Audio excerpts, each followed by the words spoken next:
భారతదేశంలోని అప్పు తీసుకోలేని రాష్ట్రంగా ఆంధ్రప్రదేశ్ మిగిలిందని రాష్ట్ర ఆర్థిక శాఖ మంత్రి పయ్యావుల కేశవ్ అన్నారు. గత వైసీపీ ప్రభుత్వ హయాంలో అన్ని శాఖల్లో ఆర్థిక అరాచకం చేశారని, ఈ విషయాన్ని స్వయంగా నీతి ఆయోగ్ ధృవీకరించిందని వెల్లడించారు. ఈ విషయాలను నిన్న బడ్జెట్ ప్రవేశపెట్టే ముందు ప్రారంభంలో మంత్రి ఈ విషయాలను ప్రస్తావించారు. అయితే మంత్రి ప్రస్తావనపై కర్నూలు జిల్లా వైసీపీ అధ్యక్షులు మాజీ ఎమ్మెల్యే ఎస్వి మోహన్ రెడ్డి తీవ్రంగా స్పందించారు.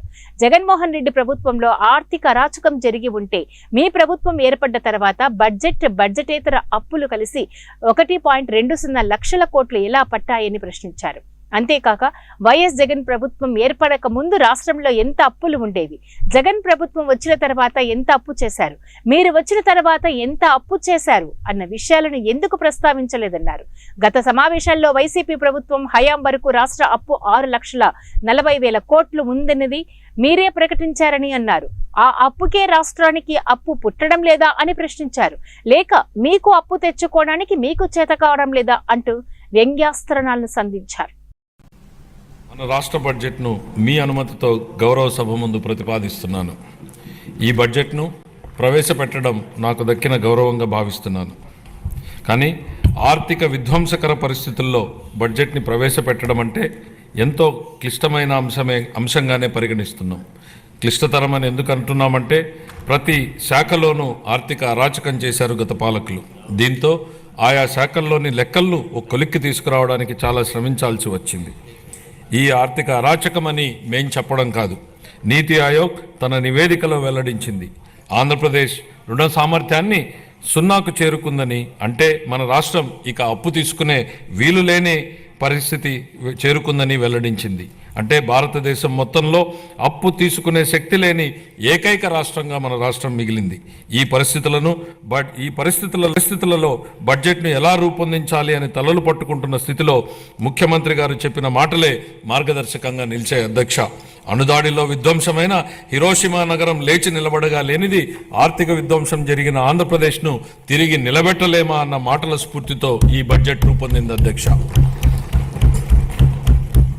గత ఏడాది మన రాష్ట్ర ప్రజలు ఎన్డీఏ కూటమిపై విశ్వాసం ఉంచి నవశకానికి నాంది పలికారు.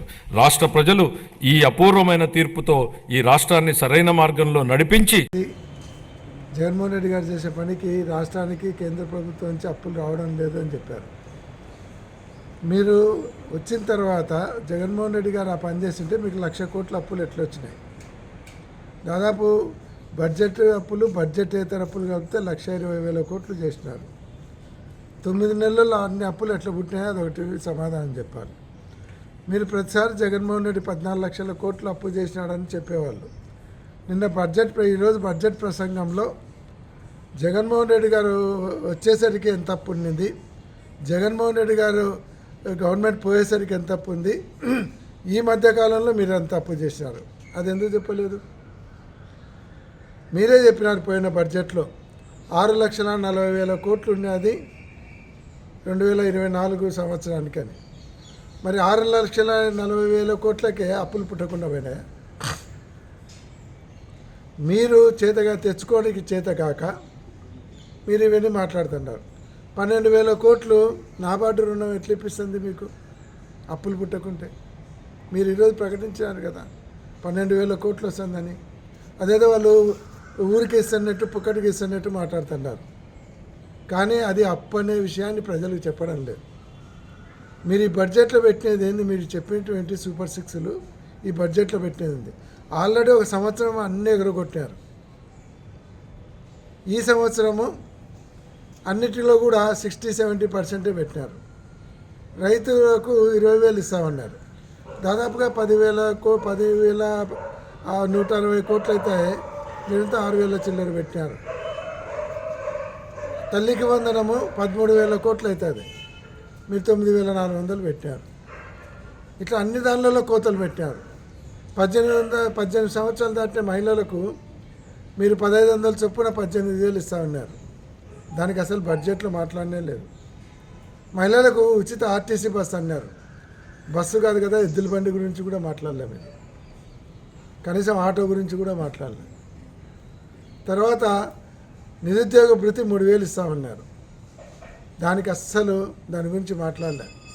నిజంగా నిరుద్యోగులందరూ కనుక ఆలోచన పరులైతే పోయిన సంవత్సరం వాళ్ళకి రావాల్సినటువంటి 27,000, ఈ సంవత్సరం 36,000, కలిపితే 63,000 అప్పు అయితే 60,000 రాళ్లతో కొడతారు వాళ్ళకి ఆలోచన వచ్చిందంటే. మీరు బడ్జెట్లో ఇచ్చినది మేలో తల్లికి వందనం ఇస్తా ఉన్నారు. తల్లికి వందనంలో మీరు పెట్టింది ఎంత?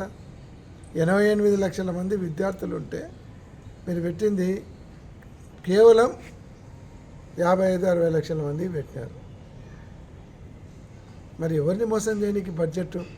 మళ్ళా బడ్జెట్లో ప్రతి మాటకు గత ప్రభుత్వం నువ్వు ఈ 9-10 నెలలలో పీకింది ఏముంది?